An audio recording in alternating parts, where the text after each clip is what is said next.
quelqu'un peut dire l'année prochaine. L'année prochaine. Quelqu'un dit l'année prochaine. L'année prochaine. J'espère l'année prochaine. J'espère l'année prochaine. L'Éternel dit à Abraham l'année prochaine. Abraham, il n'a pas vacillé, mais quand Sarah entend cela, il dit, une vieille comme moi. Une vieille. Abraham et Sarah se dit, ça m'étonnerait. Alléluia. Sarah dit, ça m'étonnerait. La façon dont elle a ri, c'est comme si on pouvait dire, elle dit, ça m'étonnerait. Et l'ange de l'Éternel entend Sarah parler en chapitre 21, chapitre 22 du Genèse. Et l'ange dit, Sarah a rigolé. Et c'est pour cela on lui dit, Sarah. Sarah. Alléluia. Sarah, elle n'espère pas avoir d'enfant au moment où l'Éternel lui donne un enfant. Mais bien aimé, comprenez si vous voulez. Le fruit de la foi est visible lorsque vous montrez ces trois caractéristiques. Lorsque vous êtes capable d'être fidèle, sans pouvoir autant à emballer une autre personne pour te faire monter des grades. Malheureusement, le monde dans lequel on vit ne peut pas avoir la foi parce qu'ils sont assez corrompus pour cela. Le monde dans lequel on vit ne peut pas avoir la foi parce que c'est une question de chien manger chat. Ou chien manger chien, merci beaucoup. Vous ne pouvez pas savoir que les chiens pouvaient manger chien. Ça vient tout seul. Nous mange tous. À l'église, si on veut se paraître bien, il faut dire quelque chose sur un tel. Au travail, si on veut se paraître bien, il faut dire quelque chose. Si tu ne dis pas quelque chose, tu n'es pas ami César. Il faut dire quelque chose. César, c'est ça. Tant que tu veux qu'on te donne plus, il faut que tu sois capable de dire quelque chose sur les autres. Pareil. Si tu ne peux pas dire, si tu ne peux pas te taire, alors cela veut dire que tu n'es pas avec nous. Tu es contre nous. Or que les Seigneurs disent, il faut que tu sois loyal. Il faut que tu sois fidèle. Fidèle, patience, fidèle, obéissance. La fidélité, c'est tien. Ça ne bouge pas. L'Éternel me lèvera, je dois faire confiance à Dieu. C'est là où tu es, l'Éternel m'aidera à te sauver. Le fruit de la foi est apparaître lorsque tu es ainsi. De ce faire, une différence que nous pouvons faire entre le fruit de la foi et la foi spécifique. Il faut savoir que le fruit de la foi, alléluia, alléluia, permet de renforcer les caractères. Alléluia. Or que la foi spécifique, bien au contraire, développe. Alléluia. La foi spécifique procure la puissance et la manifestation du Saint-Esprit dans le croyant. Ah, c'est quelque chose de rare. Être puissant dans ton ministère, être fort dedans, ce n'est pas donné à tout le monde. Ne pas vaciller lorsque les gens te parlent. Lorsque tu vois, tu es dans une vague. La parole de Dieu nous dit, Jésus est dans le vague, est dans le bac. La mer vacille, mais Jésus dort. La mer tremble. La mer envoie des choses. Il y a des ouragans, il y a tout ce que tu veux. Mais quand à Dieu, quand à Jésus, lui, il s'endort. Il s'endort. Ah oui, beaucoup de personnes disent, mais là, vraiment, bizarre, hein? Il est Dieu, mais il dort. C'est important qu'il dort pendant ce moment-là. Vous n'avez pas compris? Il est Dieu, mais il dort. Et là, moi, j'ai dit, c'est normal qu'il dort pendant ce moment-là. Et si nous tous, on était pareils, comme dit dans le psaume 23, dans la vallée de l'ombre de la mort, je ne crains aucun mal. car tu es avec moi. Mais dans la vallée de l'ombre de la mort. C'est pas lorsque les enfants sont en train de plénicher là. Non, c'est pas ça. Mais dans la vallée de l'ombre de la mort. Dans le moment où on te dit que c'est le dernier jour. Dans le moment où on te dit, si tu ne fais pas ça, c'est comme ça va finir. Si tu vois, à ce moment-là, il y a une prière de foi qu'il va falloir faire.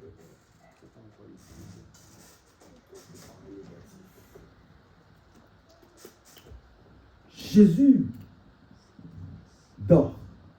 À un moment donné, lorsque les disciples persistent, et je dis calmez-vous, il s'élève, il est juste à ma vie. Attends-toi. La Bible nous dit, le vague, la tempête, tout ce que tu veux, disparaît ici.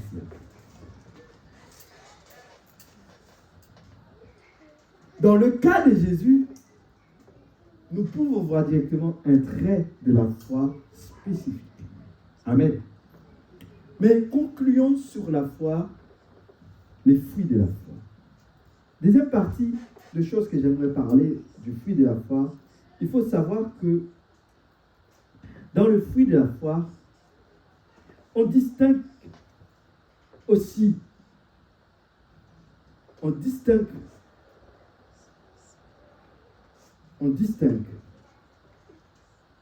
trois formes de croissance dans le fruit de la foi. Dans le fruit de la foi, lorsque vous en prenez le fruit de la foi, il y a une sorte de croissance qui vient dedans. Et la première forme de croissance, déjà, c'est l'accroîtrement. Vous croissez. Vous croissez d'une manière à être renforcé. Celui qui possède le fruit de la foi est renforcé dans l'esprit. C'est une force, c'est un renforcement qui se multiplie de jour en jour. Alléluia. Comment ça se fait que cette personne, il est renforcé de jour en jour? C'est dans le sens que il n'est pas de la chair. Il ne vit pas selon la chair, mais il vit selon l'esprit. Et qu'est-ce qu'il nous dit? La parole de Dieu dans Luc chapitre 17, si vous voulez bien aller avec moi, Luc chapitre 17, verset 5. Aussi un autre texte dans Romains chapitre 10, verset 10. Mais d'abord, Luc 17, verset 5. Dans Luc 17, le verset 5,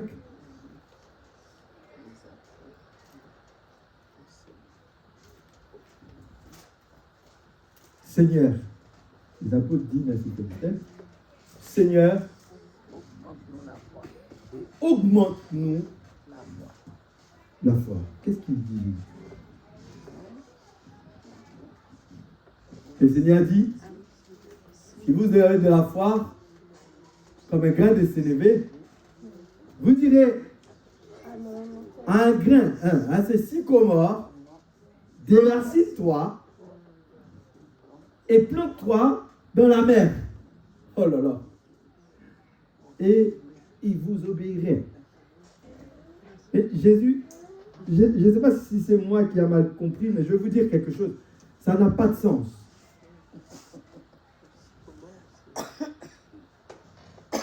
Ça n'a pas de sens ce que j'ai en train de vous dire. Avez-vous déjà vu un arbre planté sur la mer? Avez-vous déjà vu un arbre planté sur la mer? Pour comprendre la parole de Dieu, il faut être de l'esprit, d'accord? C'est quelque chose qui n'est pas possible, on est d'accord? Ce n'est pas possible.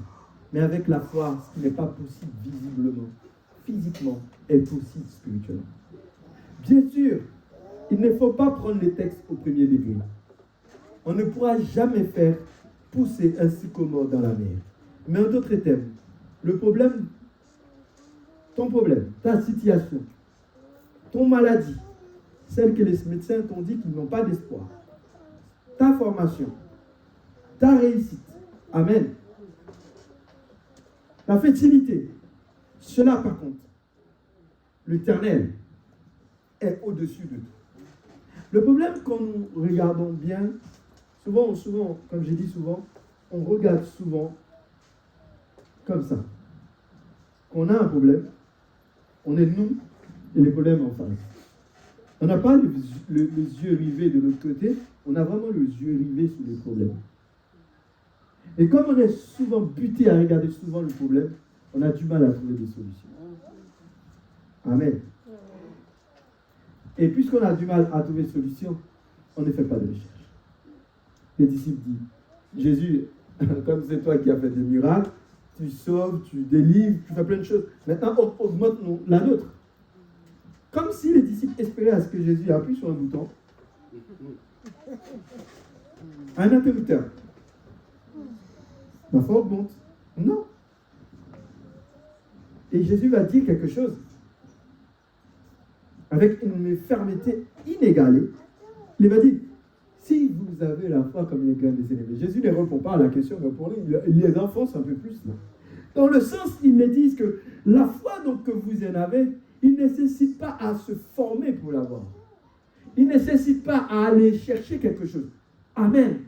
La foi dont vous en avez besoin, il suffit de les demander et vous les recevez. Il faut y croire pour le voir. Alléluia.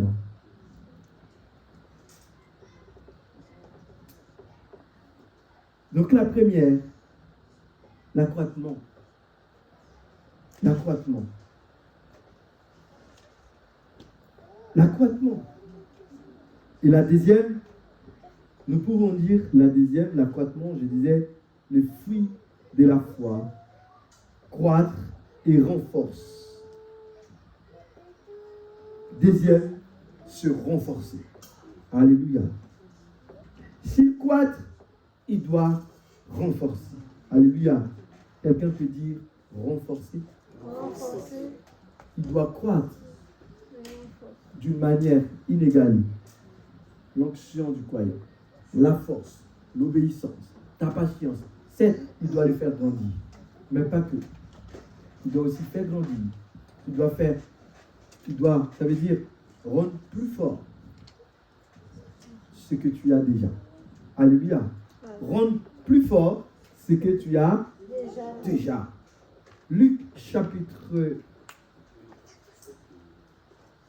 Romains chapitre 10, verset 17. Romains chapitre 10, verset 17 nous dit, ainsi la foi vient de ce qu'on entend, et ce qu'on entend vient de la parole de Dieu. La parole de Dieu nous permet de recevoir la foi. Jésus les avait dit, si vous l'avez la foi, mais c'est l'apôtre Paul qui nous dit comment avoir la foi. Amen. Les disciples ont dit, Jésus, augmente-nous notre foi. Au lieu que Jésus l'ait dit, comment augmenter la foi, Jésus lui dit le niveau qu'il faut avoir. Bien qu'il l'a mis tellement bas ce niveau, l'apôtre Paul vient de dire, les seules fois que tu peux avoir, la foi que tu dois avoir, il vient de ce que tu entends. Et ce que tu entends ne vient pas d'un homme, il vient de Dieu. Donc écoute-moi bien. Tout ce que quelqu'un te dit, que tu crois ou pas, ce n'est pas de la foi. Vous n'êtes pas d'accord? Oui, Faouya ne peut pas. Il peut me dire quelque chose que je peux croire, mais ce n'est pas la foi. Alléluia. Ce n'est pas la foi. Je peux aussi avoir de confiance entre ma femme, pas de problème. Elle me dit quelque chose, mais ce n'est pas pour autant la foi. La foi vient de Dieu. La foi vient de Dieu. C'est la parole qu'on entend de Dieu et qu'on le reçoit et qu'on le croit. La foi vient de Dieu. Et cette foi-là, l'apôtre Paul nous dit, elle doit être renforcée. Beaucoup plus fort, beaucoup plus ferme, beaucoup plus puissant, beaucoup plus intense. Cette foi est importante. Amen. Amen, l'Église. Dans cette fruit de l'esprit, dans cette fruit de foi, la foi comme fruit, dernier, après l'accroissement, puisque je vous ai dit trois choses que la foi grandit en nous, c'est-à-dire faire croître en nous, trois choses qui croissent à l'intérieur de nous. Je vous ai dit, déjà, il fait croître, bien sûr, le caractère du croyant, mais il renforce aussi les caractères du croyant. Et la dernière que vous devez savoir, c'est que la foi développe les caractères chrétiens. Donc, il fait quoi les caractères? Il renforce ton caractère et maintenant, il développe ton caractère. Amen. Dans le sens que ce que j'ai dans l'évangile, ce que je possède dans l'évangile, cela ne vient pas d'une autre personne. Et comment la foi peut développer les caractères que j'ai? Ouh là là, yes. 2 Corinthiens 5, 17. 2 Corinthiens 5, verset 7, pardon. Il développe ton caractère. Je te montre comment. Dans 2 Corinthiens 5, verset 7. Tu l'as dit? Allons. Car nous marchons, non par la vue, mais car nous marchons par la foi et non par la vue. Il faut me corriger. Nous marchons par la foi et non par la vue. Vous voulez développer le caractère de la foi? Cesse de marcher par la vue. Vous voulez développer ce que vous avez en Dieu? Cesse de marcher par la vue. Nous prenons l'exemple du prophète Élie. L'exemple du prophète Élie ou l'exemple du prophète Élisée. Mais plutôt Élie, c'est intéressant. Au moment où il fuit Akab et Jézabel, la Bible nous dit, Élie fuit dans les déserts. Alléluia. En fuyant dans les déserts, il y a un moment donné, l'Éternel va lui dire, d'abord, Élie dit à l'Éternel, écoute, là, il faut finir avec moi, je ne peux plus rien faire. Là, les yeux charnels d'Élie s'ouvrent.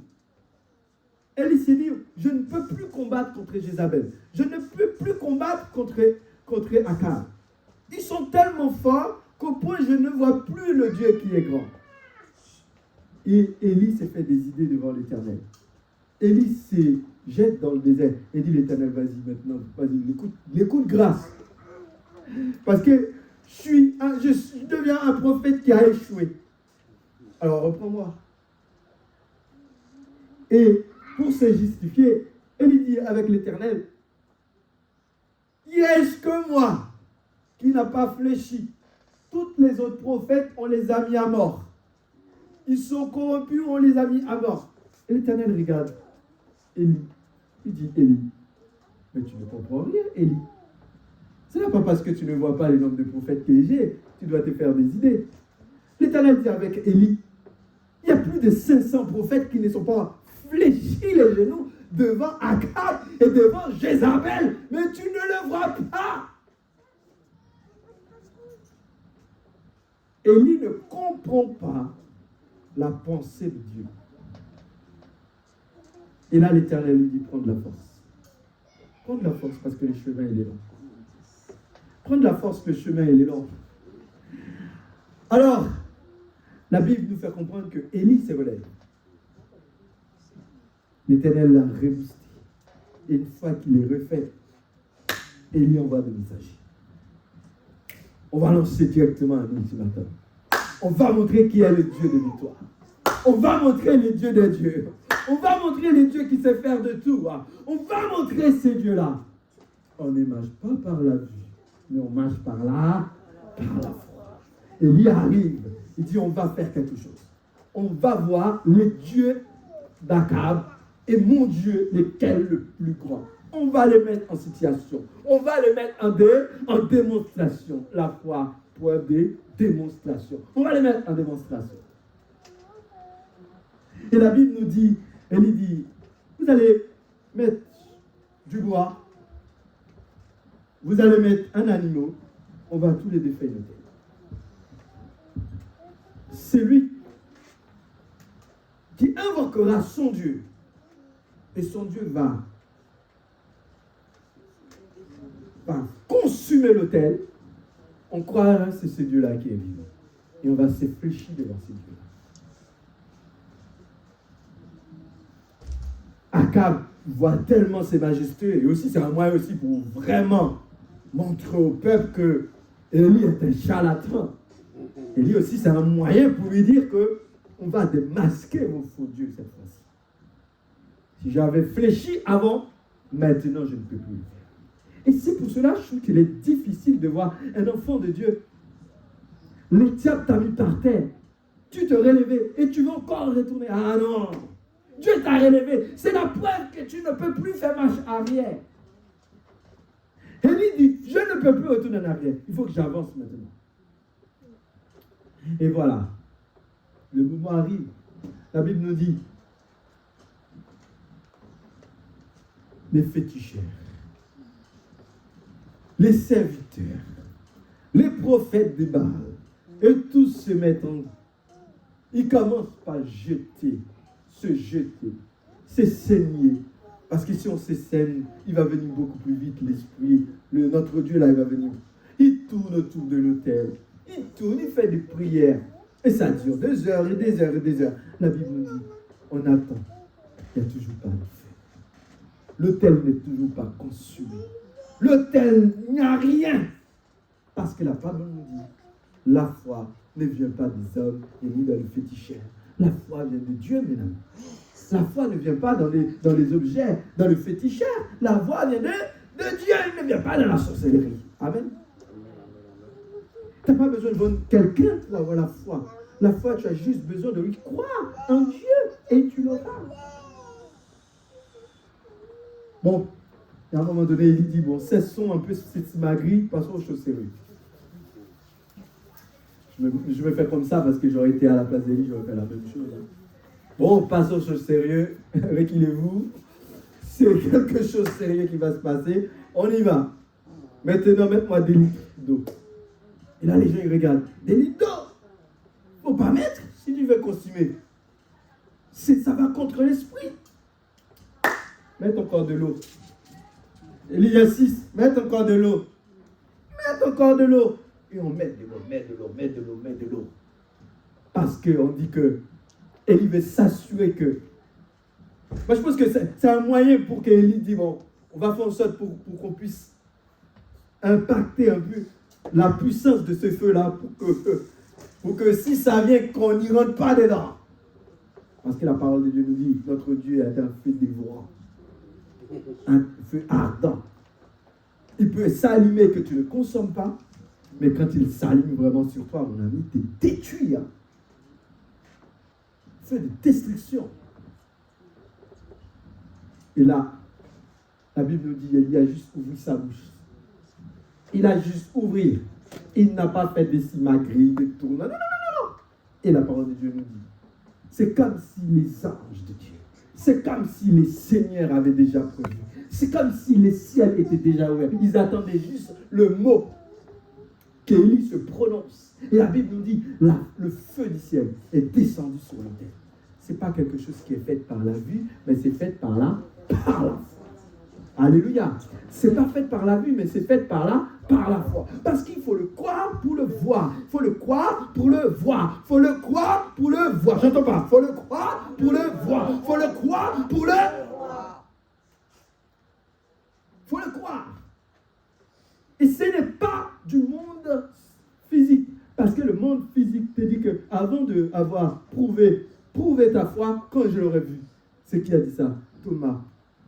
Ah, toi, tu es Thomas? D'accord, ok. Jésus a dit, heureux ceux qui n'ont pas vu, mais qui ont cru. Nous marchons par la foi et non par la vue. Heureux ceux qui ont la foi et qui n'ont pas vu. Ah oui, tout autant que je n'ai pas vu, je ne croirais pas. Ah ouais? Ben, tu risques d'ignorage nulle part. Et c'est là le problème souvent à l'église. on attend que l'Église aille beaucoup plus loin. On attend de voir du monde. On attend de voir du monde qui peut faire mieux. On attend de voir des personnes qui peuvent nous aider, des personnes qui peuvent nous tirer de haut, des personnes qui peuvent nous bénir beaucoup plus haut. Non, non, non, non, non, celui-là, je ne veux pas. Celui-là, je ne veux pas. Eh bien, je fais un peu à ma sauce. Non, non, non, non, non, non, non. Je viens de te dire, si tu vois l'Église grand, rentre dans une grandeur avec l'Église. Si tu vois l'Église haute, rentre dans une hauteur dimensionnelle avec l'Église. C'est comme ça, toi aussi, tu vas la voir grand. Et si toi aussi, tu te vois faible spirituellement, tu es faible physiquement aussi. Vous en comprenez? Si vous voyez faible physiquement, spirituellement, vous êtes aussi faible physiquement. Parce que tout se travaille dans la foi. La foi spécifique. Dans la foi spécifique, il faut savoir que déjà, la foi spécifique est un don particulier. Il est le troisième don de l'esprit, dont 9 dons. Alléluia. Il y a combien de fruits de l'esprit? 9. Et il y a combien de dons de l'esprit? 9. Et la foi fait partie de la 9e. Maintenant, allons-y avec moi. Dans 1 Corinthiens chapitre 12. 1 Corinthiens chapitre 12. Je vous fais lire, hein? Je vous fais lire, c'est très bien. Yes, alléluia. Ne vous inquiétez pas, je ne vais pas vous garder longtemps. Je vais juste faire une... Je veux vraiment que vous compreniez ce que le Seigneur veut nous enseigner ce soir. Vous n'êtes pas les seuls à être enseignés ce soir. Je sens que moi aussi, j'ai fait partie de cette bénédiction. 8 à 9. 1 Corinthiens chapitre 12, versets 8 à 9. La parole de Dieu nous dit, en effet, à l'un donné par l'Esprit une parole de sagesse, et à l'autre une parole de connaissance selon le même esprit. Hein? Amen. À une autre, la foi par le même esprit. À un autre, le don de guérison par le même esprit. Alléluia. À un autre, le don d'opérer des miracles. À un autre, la prophétie. À un autre, le discernement des esprits. À un autre, la diversité de langues. À un autre, l'interprétation de langues. Verset 9. C'est pas dit. Ça c'est le 10, c'est le verset. Ok.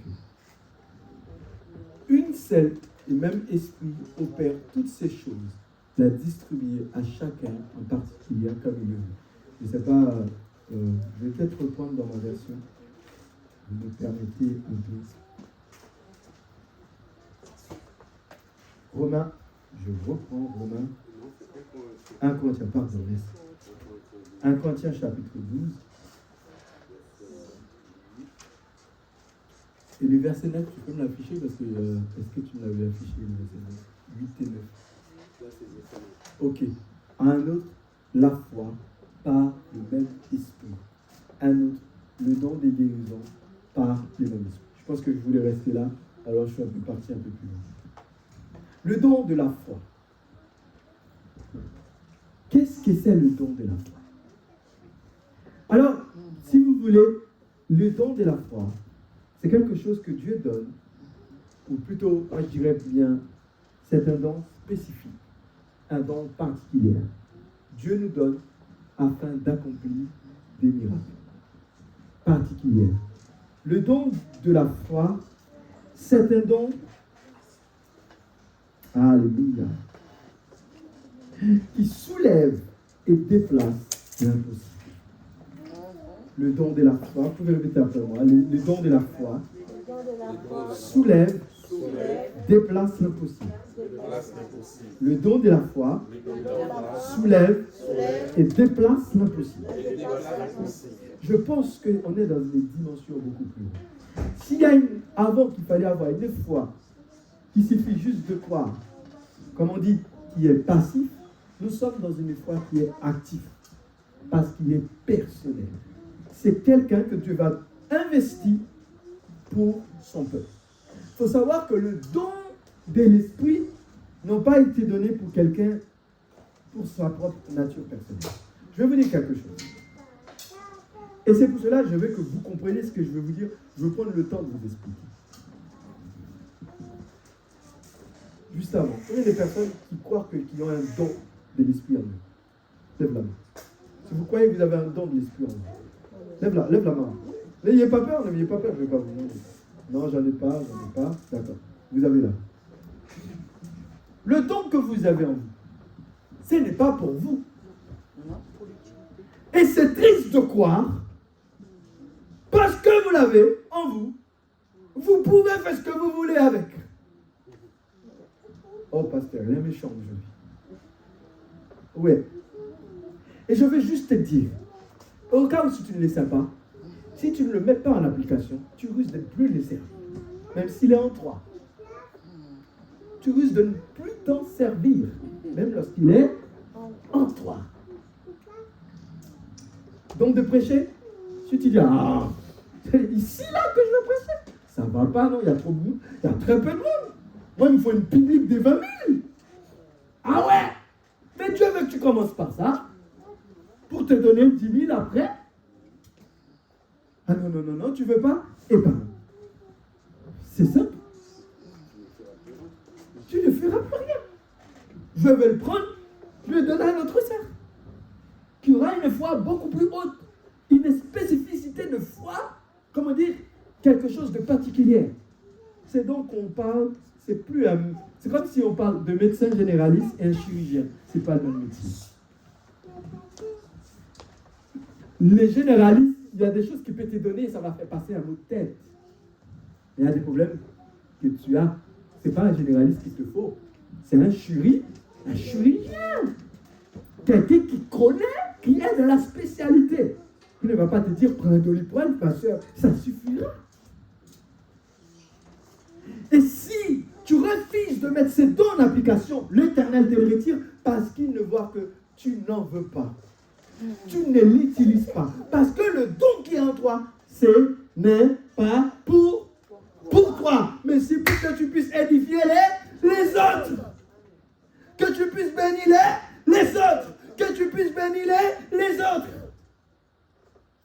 Étant donné que tu es entêté, l'Éternel le retire. Étant donné que tu n'es pas présent, étant donné que tu ne veux pas suivre la voie de l'Éternel te le retire. Le don spécifique n'est pas pour vous, mes élevés, il est pour les autres. Et c'est pour cela, si vous l'avez et vous ne le mettez pas en pratique, vous ne trouvez pas un temps pour le mettre en pratique. Vous ne trouvez pas un temps pour le faire travailler. Vous ne trouvez pas un temps. Vous êtes le plus malheureux. Vous êtes le plus malheureux. Parce qu'est-ce que vous possédez, le plus précieux, vous la laissez à la dérive. Et j'ai l'impression que sous votre don, là, le diable s'assoit dessus. Je suis désolé de le dire, mais le diable s'assoit dessus. Oh, il n'y a personne. Je peux m'asseoir. Oh, il n'y a personne. Oh, il est absent, la sœur. Il est absent. Oh, ça fait 20 ans. Ça fait 20 ans qu'il est absent. 20 ans. Et puis le jour que tu veux. Oh, j'étais comme ça avant. J'avais une puissance. Mais oui, c'est vrai que tu l'avais. Et des fois, quand tu chantes, les gens étaient bénis. Quand tu chantes, les gens pouvaient être dans la salle et par la façon que tu chantes, ils recevaient la guérison. Ah oui, le don que tu avais. Le don de l'esprit, le parler en langue, l'esprit de discernement. Quand tu le fais, tu bénis les autres. Tu édifies les autres. Tu transformes les autres dans une autre nouvelle atmosphère. Et c'est pour cela, c'est donc le don que Dieu donne de manière particulière. Il n'est pas fait pour tous. Étant donné que tu ne veux pas le mettre en pratique, ils sont faibles. Les diables peuvent s'asseoir dessus. Quand je dis les diables s'assoient dessus, ce n'est pas parce qu'ils peuvent les avoir et les utiliser. En fait, comme il arrive à te contrôler, c'est comme s'il est un peu... Voilà, c'est ça. Il a l'autorité, vous ne pouvez pas faire. Et quand tu aurais voulu, tu as déjà le travail qui t'appelle, le boulot, un ami. Tu ne peux pas le faire, tu ne peux pas venir, tu n'as pas le temps, tu ne peux pas disposer du temps. Ah, il y a toujours un truc qui vient. Au final, tu abandonnes. Et ce matin, ces dons-là, il faut que tu le récupères. Il y a beaucoup de personnes qui doivent dire « Nous allons dans le temps aimé pour arracher ce que le diable a volé. » Les dons. Et à un moment donné, il est sous mes pieds. Là, tu attrapes, tu l'arraches. Il est sous mes pieds. Il est sous mes pieds, les démons sont sous mes pieds. Je prends le relève de tout ce que les diables m'avaient volé et je m'emporte Alléluia. Dans une nouvelle dimension.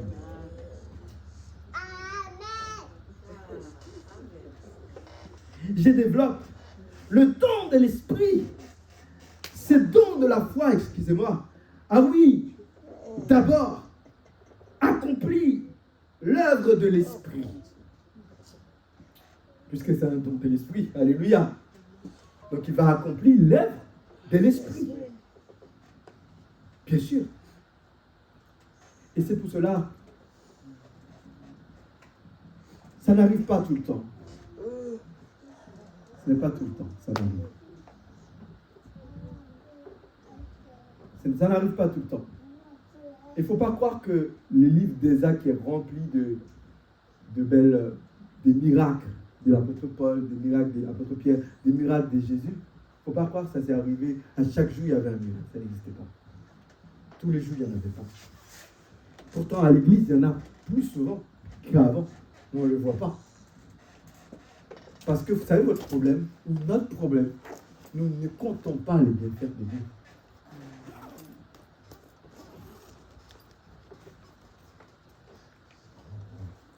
De manière importante, l'Éternel nous met ses dons en nous parce qu'il sait que nous pouvons l'accomplir. Ses œuvres.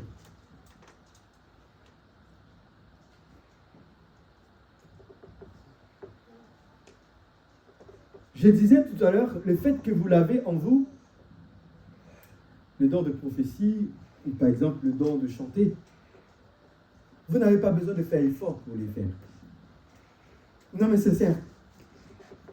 Quand vous avez un don, c'est que lorsque vous n'avez pas besoin de faire effort pour les faire. L'Éternel vous donne un don visionnaire. Vous n'avez pas besoin de gêner pour avoir des visions. Vous avez un don visionnaire. Et lorsque vous voyez clair. Il ne faut pas le faire mourir. Il faut prier pour que l'Éternel puisse le garder. Un don n'est pas quelque chose qui est en vous et que vous avez toujours du mal à avoir, toujours du mal à le pousser dehors, toujours du mal à aller travailler, toujours du mal. Non! Ou à un moment donné, c'était facile. Et à un moment donné, comme je n'ai pas fait grand-chose, c'est mort. Ce n'est pas normal. Le don spécifique, la foi spécifique, excusez-moi, en deuxième partie, c'est une foi exceptionnelle. Il est donné pour une raison exceptionnelle. La foi spécifique est une foi exceptionnelle. L'Esprit ne les donne pas à tous. Et d'ailleurs, je vous l'ai dit, vous ne pouvez pas avoir cette foi sans avoir été baptisé d'eau et d'esprit. L'apôtre Paul dit,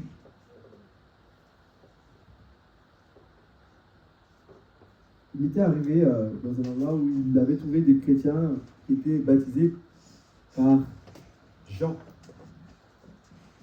qui avaient reçu les baptêmes de Jean. Et l'apôtre Paul dit, par quel baptême vous avez été baptisés?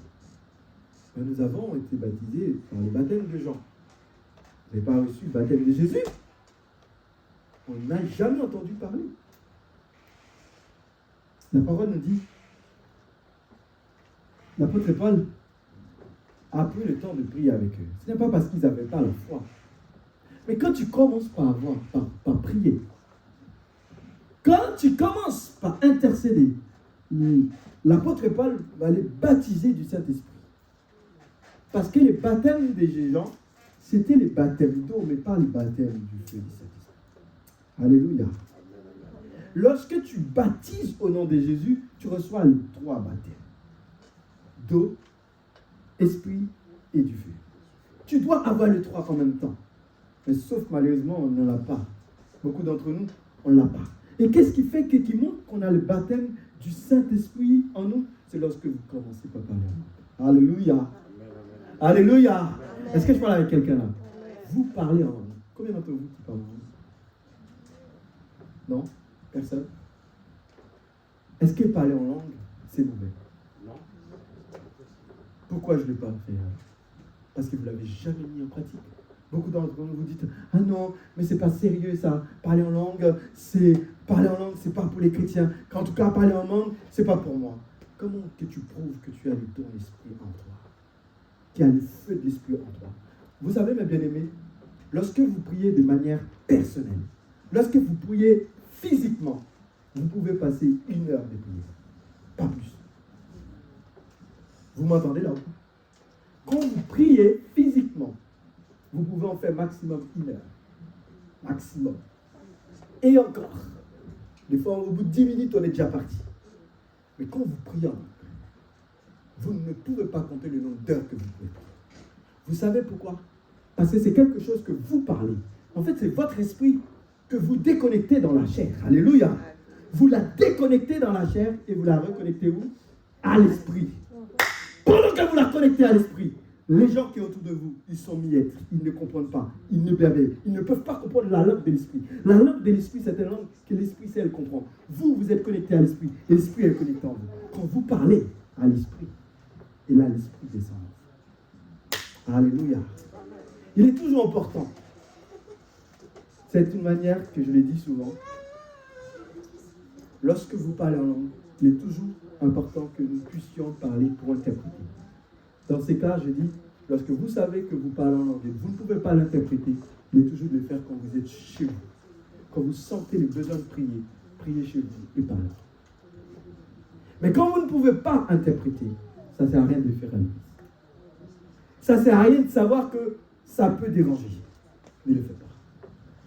Mais vous savez que vous avez le poussé de prier en langue. Il faut prier en langue. Alléluia. Je sens qu'il va y avoir des questions après les cultes, mais il n'y a pas de problème. Je suis là pour prendre vos questions, mais après le culte. Il n'y a pas de problème. Alléluia. Amen. Alors oui, la parole de Dieu nous dit, lorsqu'ils ont reçu le Saint-Esprit, ils commencent par parler en langue. Pourquoi ils commencent par parler en langue? Ils commencent par parler en langue parce qu'ils ont reçu le don spécifique, le don du Saint-Esprit. Et là, ils le mettent en pratique. Comme je dis cela, vous pouvez voir plus clair si je lis avec vous 1 Corinthiens chapitre 14 maintenant. Je suis parti sur une autre dimension, je veux que nous voyions ça plus clair. Verset 2. En effet, celui qui parle en langue ne parle pas aux hommes, mais à Dieu, car personne ne le comprend. Et c'est un esprit qui dit des mystères. Celui qui prophétise, au contraire, parle aux hommes, les édite, les exhorte, les console. Celui qui parle en langue s'édifie lui-même, celui qui prophétise, édifie l'Église. Je poursuis parce que j'ai quelque chose que vous comprenez. Verset 5. Je désire que vous parliez tous en langue, mais encore plus que vous prophétisez. Celui qui prophétise est plus grand que celui qui parle en langue, à moins que ces derniers n'y interprètent pour que l'Église en reçoive de l'édification. Alors, qu'est-ce que la parole de Dieu nous dit? Il est conseillé de prier en langue. Mais toujours quand vous priez en langue, il serait même mieux, surtout quand vous le faites dans l'Église, avec la voix haute, que vous savez que ça peut peut-être déranger, ça peut impacter les autres. Il faut savoir comment les interpréter. Parce qu'on peut vous amener à les demander. Et dans ce cas, il ne faut pas dire des conneries. Il faut dire ce que vous avez reçu de l'Esprit.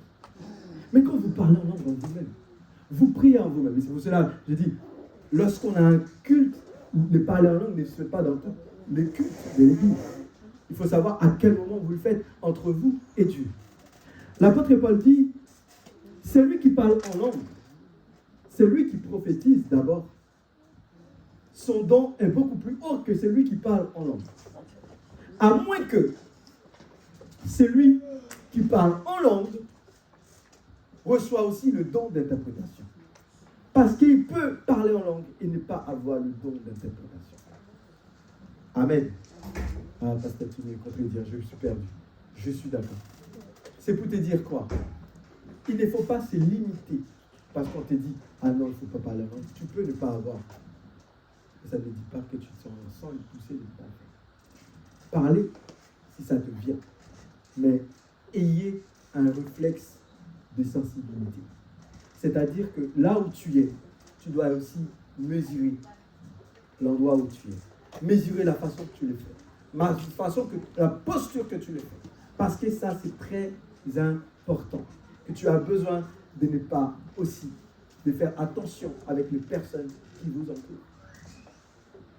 Les poussées peuvent venir, oui. Non, il ne faut pas interrompre. Il faut aller. Et si tu n'as pas l'interprétation, ne va pas dire quelque chose qui n'est pas. Parce que c'est attirer un jugement en plus sur ce que tu ne devais pas dire. Alléluia. Amen. Mais je vais vous dire que lorsque vous parlez en langue, vous verrez votre foi s'agrandir. Vous entrez dans une autre dimension. Vous entrez dans une nouvelle puissance.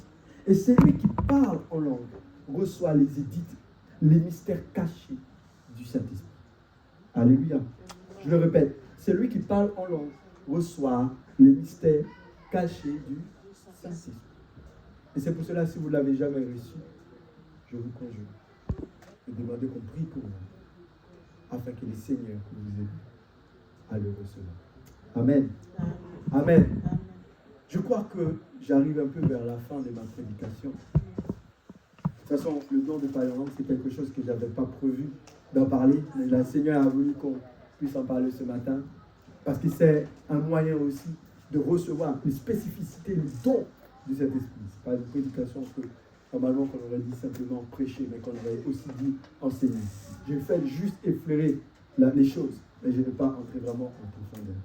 Et le but, avant tout, mes bien-aimés, c'est de comprendre que le don de la foi, il doit être en accord avec l'Esprit de Dieu. Le don de la foi, il doit vous aider à progresser, à manifester l'œuvre surnaturelle. Le don de la foi, celui qui a le don de la foi, il n'a pas besoin de beaucoup de la prière pour mettre les choses en application. En fait, comme Jésus l'a fait dans la Bible, vous pouvez aussi le faire. Vous pouvez aussi le faire, mais à condition que vous avez le don spécifique de la foi. C'est une foi particulière. Il y a des hommes de Dieu, oui, je crois, qui arrivent à ressusciter des morts parce qu'ils ont reçu le don de la guérison. Le don de la foi. C'est un don particulier. Il n'est pas donné à tous. Mais pour le recevoir, il faut accepter d'entrer dans une dimension de prière, dans une dimension de recherche, dans une dimension de mystères cachés, pour que Dieu puisse te révéler comment faire. Et c'est pour cela, lorsqu'on guérit, lorsqu'on bénit, lorsqu'on dit des mystères cachés, lorsqu'on dit des paroles, ça ne vient pas de nous, ça vient de Dieu. J'ai raconté un jour une sœur que j'avais rencontrée, je pense qu'elle va venir avec son fils. Je l'avais rencontrée un jour, et je me rappelle, j'avais parlé avec elle. Pendant que je parlais avec elle, elle me disait, pasteur, ça fait encore une fois, je fais encore un fausse couche. Et je me rappelle, cette sœur était ma voisine pendant un moment quand même. Pendant un moment. J'ai jamais eu un jour, elle dit, ah toi là, aujourd'hui tu vas avoir un fils. Ça ne m'a jamais arrivé. Et ce jour-là, j'ai un poussé particulier qui me dit, pasteur Josué, il faudrait que tu déclares quelque chose sur ce qu'elle vient de te dire. Et là, j'ai dit avec la sœur Christelle, écoutez, l'Éternel va te bénir. Ne pleure pas, arrête de pleurer, arrête de pleurer. Ce sera pour la prochaine fois. Et quand elle m'a appelé la dernière fois pour venir avec son mari c'était dans le séminaire des hommes avec son mari, et c'est là que je vois qu'elle était en train de cacher. Ah oui, pasteur, le médecin dit il faut faire attention. Oh, je dis, Alléluia!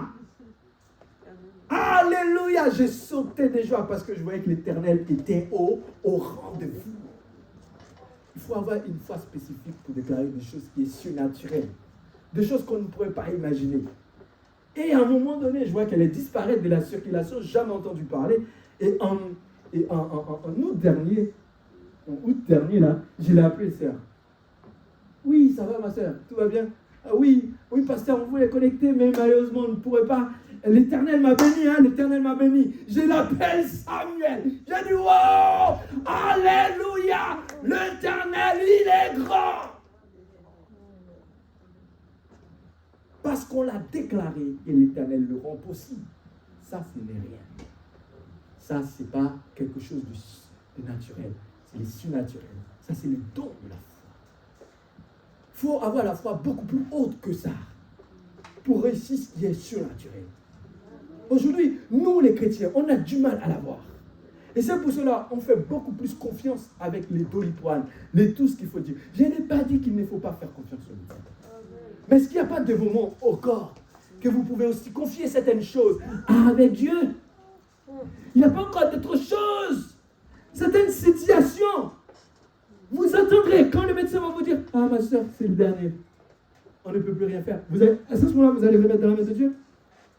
Ah mais c'est malheureux. Parce que là, ce sera beaucoup difficile d'y croire. Quelqu'un qui n'a jamais eu la foi, dans la tempête, il va s'y passer. Il ne faut pas attendre la tempête. Quand les dernières minutes, c'est à ce moment-là, tu as dit, oui, je vais tout faire. Et j'ai déjà regardé un serviteur qui est comme ça. Un frère que j'avais dans la foi, on avait toujours marché. Et quand il avait son frère, cette fois-ci qui allait partir, il m'a dit, pasteur, aide-nous à prier. Je sais que tu as une foi. Mais aide-nous à prier. Si l'Éternel fait ça pour moi, je vais tout donner à l'Éternel. Je vais tout faire pour l'Éternel. Je dis, mon frère, écoute, si tu ne l'avais pas avant, tu ne l'auras pas maintenant. Parce qu'il y a des choses, tu dois les concevoir maintenant. Il ne faut pas attendre à la dernière minute. La dernière minute, le diable sera beaucoup plus présent pour te faire douter.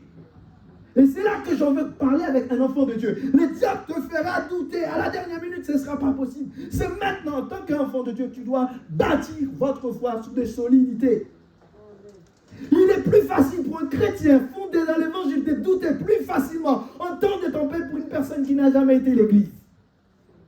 Je le répète, quelqu'un qui n'a jamais connu Dieu, Dieu le visite et il dit l'Éternel, je suis sûr, là où je suis, tu me délivres, je te donne toute ma vie à toi. La vérité, l'Éternel est capable de faire. Boum! Il est fait traverser. Mais toi, tu n'as jamais bâti ta foi. Tu n'as jamais concevoir.